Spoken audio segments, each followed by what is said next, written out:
एक था रौनक, जैसा नाम वैसा रूप। अकल में भी उसका मुकाबला कोई नहीं कर सकता था। एक दिन उसने घर के बाहर बड़े बड़े अक्षरों में लिखा, यहाँ अकल बिकती है। उसका घर बीच बाजार में था। हर आने जाने वाला वहां से जरूर गुजरता था। हर कोई बोर्ड देखता, हंसना और आगे बढ़ जाता। रौनक को विश्वास था कि उसकी दुकान एक दिन जरूर चलेगी। एक दिन एक अमीर महाजन का बेटा वहां से गुजरा। दुकान देखकर उससे रहा नहीं गया। उसने अंदर जाकर रौनक से पूछा, यहाँ कैसी अकल मिलती है और उसकी कीमत क्या है। उसने कहा, यह इस बात पर निर्भर करता है कि तुम इस पर कितना पैसा खर्च कर सकते हो। गंपू ने जेब से 1 रुपया निकालकर पूछा, इस रुपए के बदले कौन सी अकल मिलेगी और कितनी। भाई, 1 रुपए की अकल से तुम 1 लाख रुपया बचा सकते हो। गंपू ने 1 रुपया दे दिया।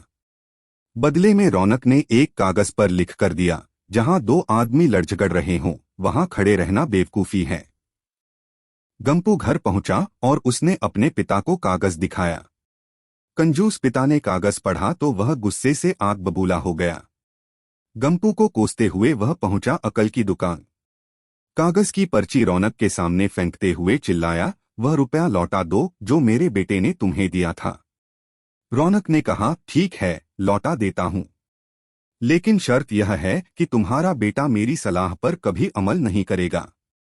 कंजूस महाजन के वादा करने पर रौनक ने रुपया वापस कर दिया।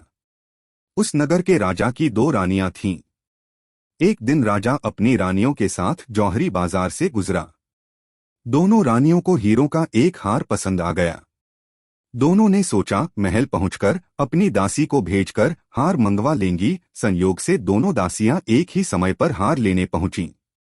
बड़ी रानी की दासी बोली, मैं बड़ी रानी की सेवा करती हूं, इसलिए हार मैं लेकर जाऊंगी। दूसरी बोली, पर राजा तो छोटी रानी को ज्यादा प्यार करते हैं, इसलिए हार पर मेरा हक है। गंपू उसी दुकान के पास खड़ा था। उसने दासियों को लड़ते हुए देखा। दोनों दासियों ने कहा, वे अपनी रानियों से शिकायत करेंगी। जब बिना फैसले के वे दोनों जा रही थीं, तब उन्होंने गंपू को देखा। वे बोली, यहाँ जो कुछ हुआ तुम उसके गवाह रहना। दासियों ने रानी से और रानियों ने राजा से शिकायत की। राजा ने दासियों की खबर ली। दासियों ने कहा, गंपू से पूछ लो, वह वहीं पर मौजूद था। राजा ने कहा, बुलाओ गंपू को गवाही के लिए, कल ही झगड़े का निपटारा होगा। इधर गंपू हैरान, पिता परेशान। आखिर दोनों पहुंचे अकल की दुकान। माफी मांगी और मदद भी। रौनक ने कहा, मदद तो मैं कर दूं, पर अब जो मैं अकल दूंगा उसकी कीमत है 5,000 रुपए। मरता क्या न करता। कंजूस पिता के कुर्ते हुए दिए 5,000। रौनक ने अकल दी की गवाही के समय गंपू पागलपन का नाटक करें और दासियों के विरुद्ध कुछ न कहे। अगले दिन गंपू पहुंचा दरबार में। करने लगा पागलों जैसी हरकतें। राजा ने उसे वापस भेज दिया और कहा, पागल की गवाही पर भरोसा नहीं कर सकते। गवाही के अभाव में राजा ने आदेश दिया, दोनों रानी अपनी दासियों को सजा दें, क्योंकि यह पता लगाना बहुत ही मुश्किल है कि झगड़ा किसने शुरू किया। बड़ी रानी तो बड़ी खुश हुई। छोटी को बहुत गुस्सा आया। गंपू को पता चला कि छोटी रानी उससे नाराज हैं, तो वह फिर अपनी सुरक्षा के लिए परेशान हो गया। फिर पहुंचा अकल की दुकान। रौनक ने कहा, इस बार अकल की कीमत 10,000 रुपए। पैसे लेकर रौनक बोला, एक ही रास्ता है, तुम वह हार खरीद कर छोटी रानी को उपहार में दे दो।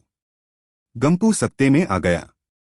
बोला, अरे ऐसा कैसे हो सकता है, उसकी कीमत तो 1 लाख रुपए है। रौनक बोला, कहा था ना उस दिन जब तुम पहली बार आए थे कि 1 रुपए की अकल से तुम 1 लाख रुपए बचा सकते हो। इधर गंपू को हार खरीद कर भेंट करना पड़ा, उधर अकल की दुकान चल निकली। कंजूस महाजन सिर पीट कर रह गया।